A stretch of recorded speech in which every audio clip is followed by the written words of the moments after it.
Well, we're back on the alignment after the installation of all of the Ride Tech goodies that we're putting on Randy's car.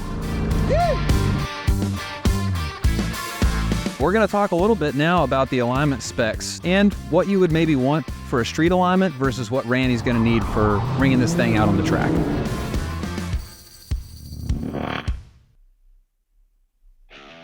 One of the most important things you can put in your car is a good alignment. It doesn't matter how high quality of a component that you put in. If it's not aligned for what that car needs in the use case, you're not going to have a fun time driving it. So we've got Randy back, and we're going to talk a little bit about camber, caster, and toe, and what you would want in terms of a track use case versus more of a street use case. Camber is when you look at your tire, you stand back, look straight at your car, and the angle that the tires are at, when you're looking straight at it, that's your camber. And if it's straight up, that's zero camber. And if they lean in, that's negative camber. And if they lean out, that's really gross because it's bad for handling. That's called positive camber. For street cars, they're pretty straight up and down because they're trying to maximize the life of the tire. Yep. Depends on the design of your suspension.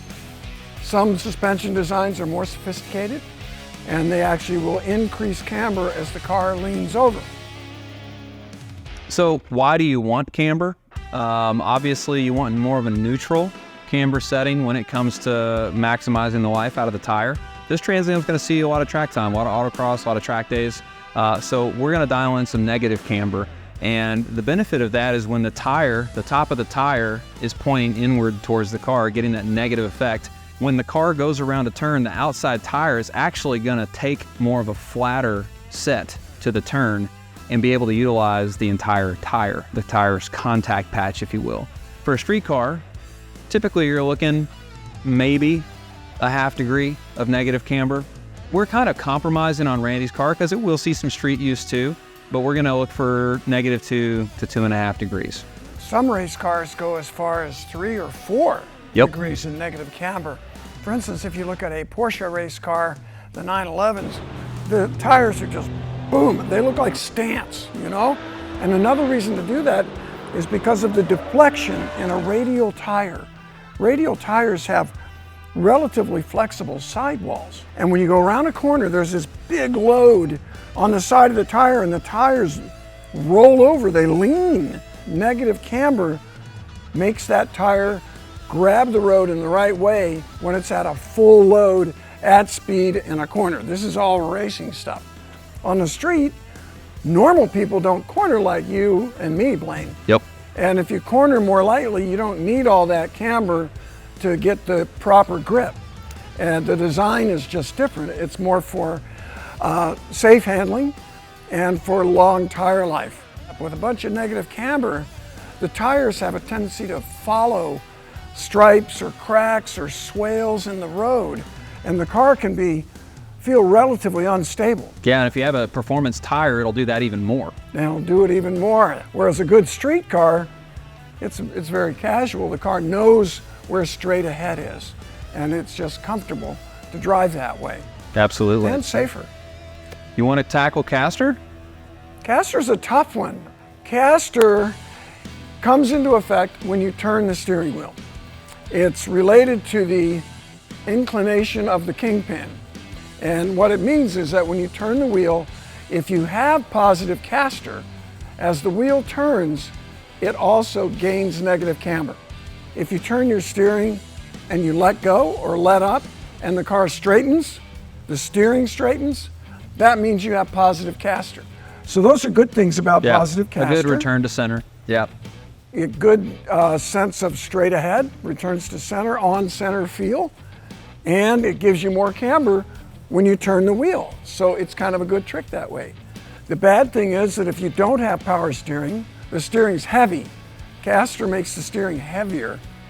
And if you have negative caster, when you turn the wheel, it keeps wanting to turn more. So you will virtually never see negative caster on a street car. Yep. They usually have a little bit of positive caster just for that good on-center feel. And one more trick thing is that with a lot of caster, when you turn the wheel, the wheels tend to go negative, And it also tends to lower the inside wheel. In other words, raise that side of the car. It's altering your corner weights. So in that way, caster can actually make your car turn better in one direction if you've got the right setup for that. Sure, what it likes. Yeah. Yep. It's pretty sophisticated. So in your case, we're looking at doing anywhere from 6 to 7 degrees of caster, and that's beneficial for what you're going to be doing with the car. Unfortunately, if you've got a second gen F body or any of these older type of cars that have stock suspension, you're very limited in the amount of caster that you can run. It's just not built into the suspension geometry. And so I think we talked about it a little bit before, but with the upper and lower A-arms on the RideTech kit, we've adjusted the position of the ball joints so that we can build some caster and better geometry into the system here. Let's talk toe. Front toe is pretty easy. Toe is kind of like, I don't know if the term came from toes, but you've heard the term pigeon-toed. Well, it's the same way on a car. If the front tires are pointed in a little bit, that's toe in. And if the front tires are pointed out a little bit, that's toes out. And that's creating a lot of friction, and you wouldn't want that normally on a street car, would you? No, hurts your gas mileage, wears out your tires out. Yep. So for tire wear, a good alignment is really important. For race car handling, you want a little bit of toe out typically, because it makes the car very willing to change direction. For your case, we'll be going about a 16th toe out, and you got to divide that in half, so it'll be a 32nd for each side of the car. Rear toe is diabolical in that toe in makes the car much more stable, and that's a nice situation.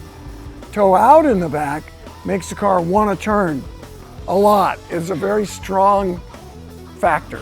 So that'd be more helpful in a low-speed autocross type situation where you're really trying to rip around cones or something to that effect. Yes, sir. But you really wouldn't want that on a high-speed road course. Exactly.